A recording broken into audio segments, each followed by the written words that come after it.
Welcome to the second part of our AI to Unreal Engine workflow. In part 1, we generated a base mesh using Ion 3D. It has volume and rough details, but no topology logic. Now, look, if I take this into Substance Painter to add those beautiful textures, the program is going to scream. The UVs are a mess, and the surface is bumpy. If you want to work in a real studio or sell your assets, you can't hand this in. So today, I'm taking off the AI trainer wheels and showing you the human touch. I'm going to show you how to retopo, which is just a fancy word for tracing in 3D. We are going to make this mesh clean, light, and ready for a AAA game. Grab your coffee, open Blender, and let's get to work. Retopology helps us to organize the mesh so it's clean, efficient, and easy to texture. Think of it as giving the mesh its logical flow.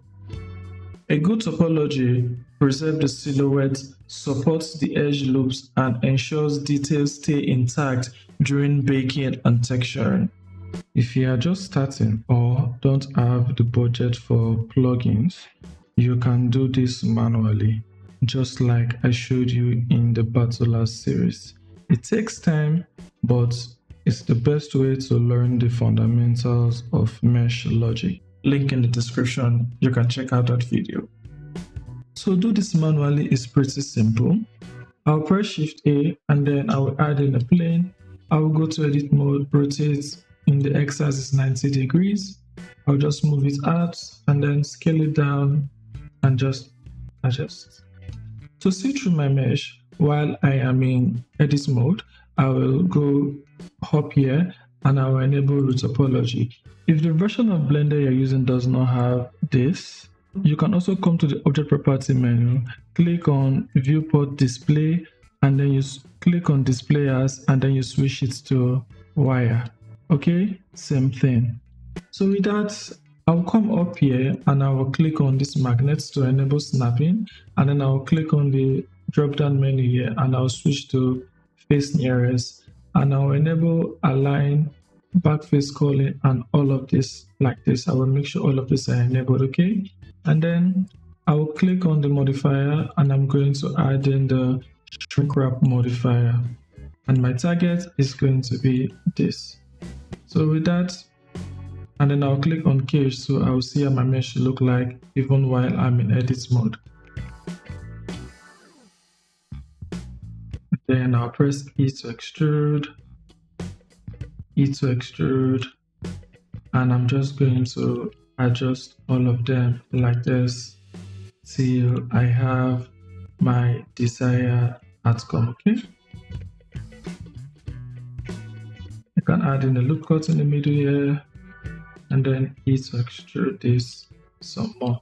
Okay, so that's it with using the manual method of Retopology. For this project, I'll be using RetopoFlow 4. It's a paid plugin. You can get it from the Superhive marketplace. It makes Retopology faster and more intuitive, and it handles complex shape without breaking the code. Or you can also check out Speed Retopo. It's another good plugin. I use either RetopoFlow 4 or Speed Retopo, so you can check it out. To use the RetopoFlow 4, I already have it installed. You can go to Edit, Preferences, click on Add-on, click here and say Install from Dix, and then you can do all that. I'll press Shift A, go to Mesh, and then we'll go to Retopology from Ezo at 3D Cursor. Okay, so I have my options here, but I prefer using the shortcut, which is the letter W, and then there are various options we have here. I'm going to use the poly strip for a start. I can press F to reduce the size to what I want. While holding down Control, you click and then you drag. Okay, I think 10 is fine, and I can adjust my mesh. So now I can go on to I'll switch to polypen. So I can adjust. Now this, I'm just clicking and dragging. No need for me to be pressing the letter G. So just click and drag and it moves. Okay. This tool is very, very nice. I like using it when it comes to retopology.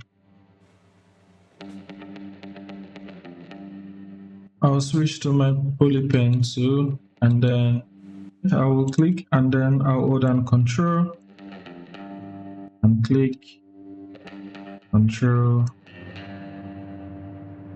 and click. I will have to zoom in to fix this part. Okay. So let's do another one here. Hold down Control.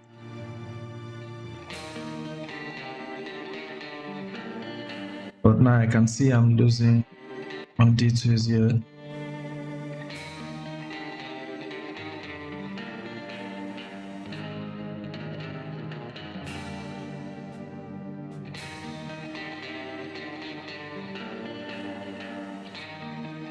Okay, so I'm going to join these ones like this, and then I'll join the next one like that.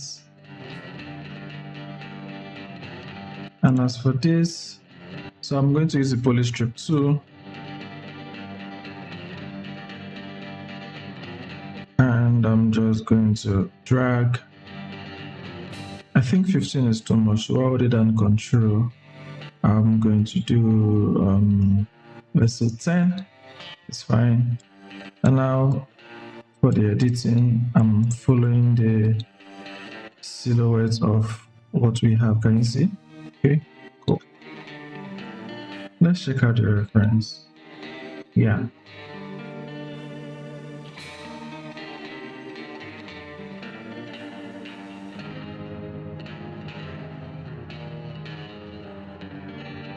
I select everything and then E to extrude,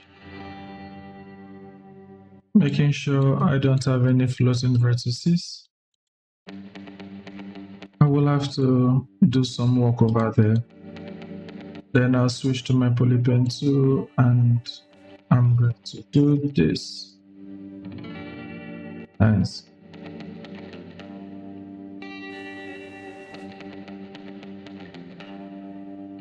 Okay, so I'll click and select all of this and then I'll just extrude it up.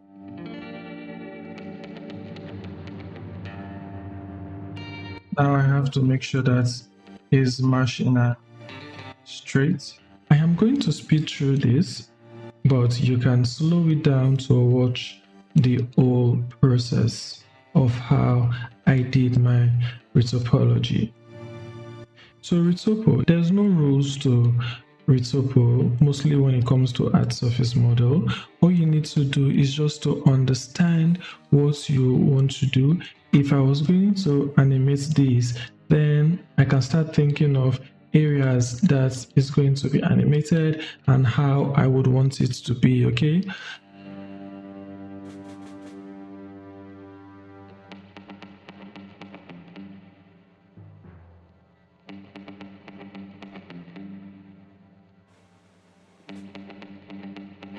Switch to polypen tool, select this, and I'll just press F to fill it in. If your F is not working, it's because of you've not enabled your plugin called the F2 plugin. You go to Edit, Preferences, go to Get Extension and search for F2, and then you just enable it and then save preferences, okay? So there you have it. Okay, I want to delete this space. I shouldn't have joined it together. I'm going to put a loop cut here. I'll add a loop cut there, so I'll have a diamond over here, and then I'll press F to fill it in. And as for this, I'll press F to fill it in. So I'm going to have to put a loop cut here, and then I'll press F to fill it in.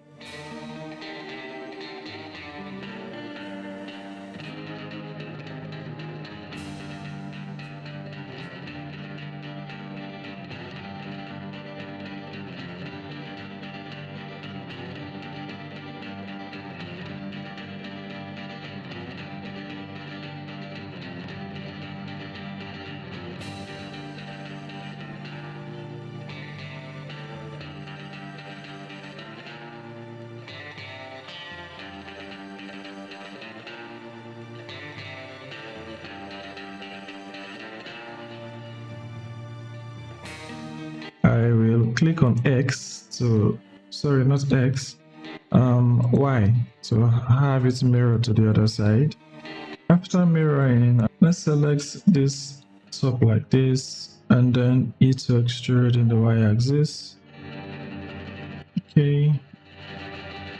So I'll select the bottom as well and then E to extrude in the Y-axis. To check my bottom view, I just use Ctrl 7. Okay. So I'm just going to go around looking at my mesh like this to make sure everything is nice and tidy. And as for this part, okay, I will have to disable clipping and merging first. Then select this part and then I'm going to press G and Y to separate it. Okay, and then I'll press S, Y, and 0 to flatten that part. Cool. Okay, so let's enable clipping and merging back, and then E to extrude in the Y-axis, and then just join them. Okay, so let's make sure everything is nice and tidy over here as well.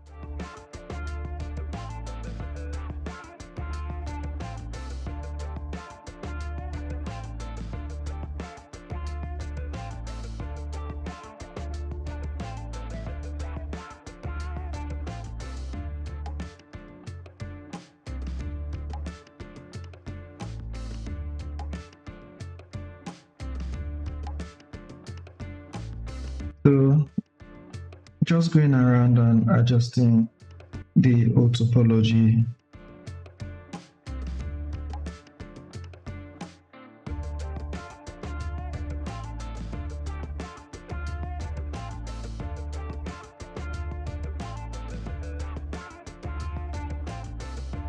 So I'll go to object mode and looking around, found the problem. I go back to edit mode to fix it.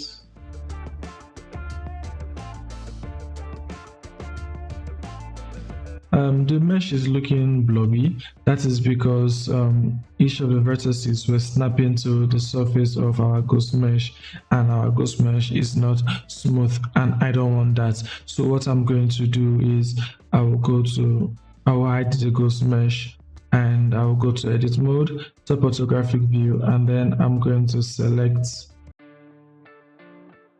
it like this. And then front orthographic view, press C, and then deselect this part, okay? And then S, Y, and 0 to flatten it. Now this is beautiful.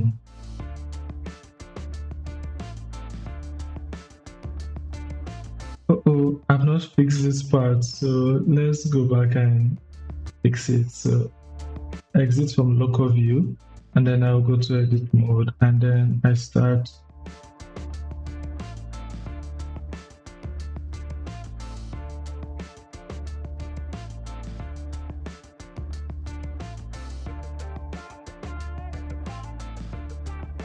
okay. So for this, I am thinking of the best way to go about it.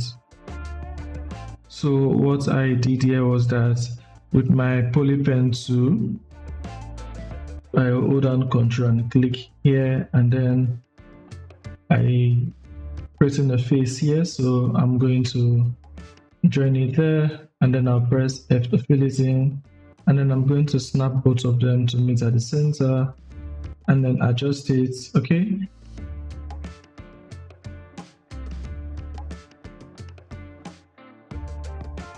Looking around, thinking of the best way to go about this, because I don't want to add another loop that is going to flow to the body of the blade.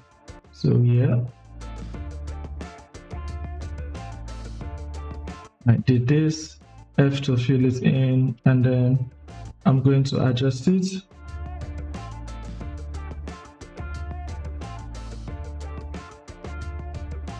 And then I'm going to do F to fill this in, and then I'm going to add a loop cut here. Yep, I prefer this, and then F to fill it in. So now I'm going to adjust it to match with the ghost mesh. You can see I'm looking at it from every angle. I added another loop cut again, and then I am adjusting it.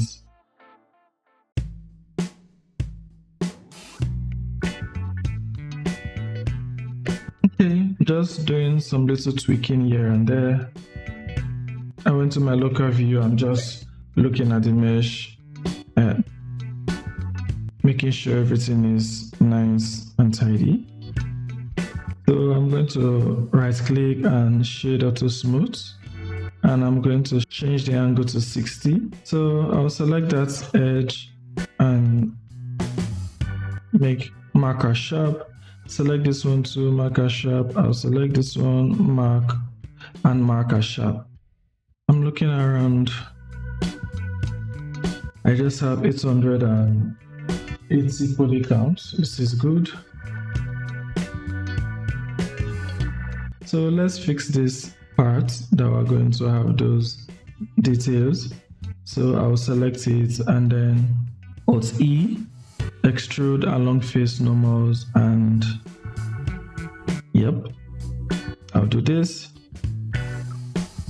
And I can see that I have problem there, and I'll disable my mirror modifier so I can work on that part. Yeah, there it is. I'll select it, G and Y to move it out. Good. And now I'm adjusting it to mesh. And then I'll enable the mirror modifiers.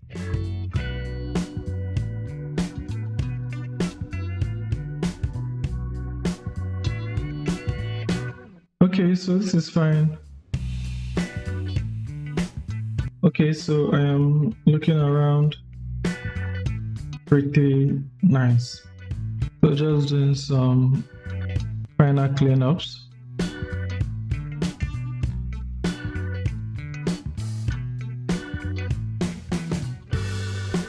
Okay, now that we are done with the retopology of the blade, so far so good. We have 1040 triangles. This is good. So next is to model the handle. And that is it, guys, for this part. The blade is done. Next, we'll tackle the handle and add the details. Drop a comment if your mesh is looking clean. And if you have any question, feel free to drop them as well.